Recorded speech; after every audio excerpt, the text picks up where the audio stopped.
आ जाइए भाई, आ जाइए। कुर्बानी का चमत्कारी बकरे देखिए। चलिए चल कर देखते हैं।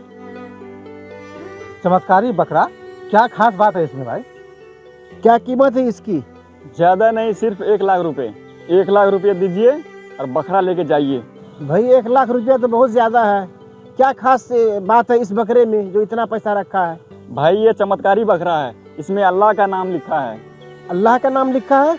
कहाँ पे लिखा है? ये सर लिखा है, ध्यान से दिखिए इधर। भाई मुझे तो पढ़ना नहीं आता है, मैं किसी को बुला के लाता हूँ। अस्सलाम वालेकुम मौलाना साहब। वालेकुम सलाम व रहमतुल्लाहि व बरकातुहू। थोड़ा इधर आइए। जी बताइए। थोड़ा काम है, इधर आइए। मौलाना साहब देखिए तो इस बकरे के पेट पे अल्लाह लिखा हुआ है। मैं इसको कुर्बानी के लिए खरीदना चाहता हूँ। ये भाई बकरे का दाम 1 लाख रुपया बता रहे हैं। आप 1 लाख रुपए में बकरा खरीद रहे हैं? ये तो बहुत ज्यादा हो गया। 1 लाख रुपए में तो कई बकरे आ सकते हैं।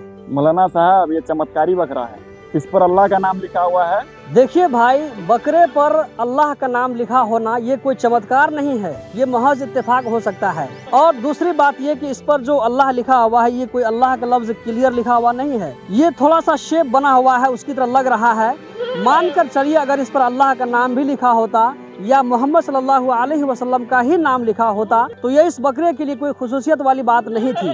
किसी जानवर पर अल्लाह या ये कि मोहम्मद सल्लल्लाहु अलैहि वसल्लम का नाम लिखा होना इस्लाम में इसका कोई भी वैल्यू नहीं है। अगर इस तरह के जानवर को हम खरीद करके कुर्बानी करेंगे तो ऐसा नहीं है कि हमें सवाब ज्यादा मिलेगा। इस्लाम के नजदीक में इसकी कोई भी वैल्यू नहीं है। किसी भी जानवर पर या ये कि पेड़ पौधे पर किसी भी चीज पर अल्लाह या मोहम्मद सल्लल्लाहु अलैहि वसल्लम का नाम लिखा होने से उस चीज की खुसूसियत नहीं बढ़ जाती है। आपने अच्छा किया कि मुझे बता दिया, वरना आपके साथ में फ्रॉड हो सकता था। होशियार और खबरदार रहें। अगर आप लोगों को कहीं पर जानवर पर इस तरह का नाम लिखा हुआ नजर आता है तो हो सकता है कि वो व्यापारी ने इसको जानबूझ करके लिखा हो।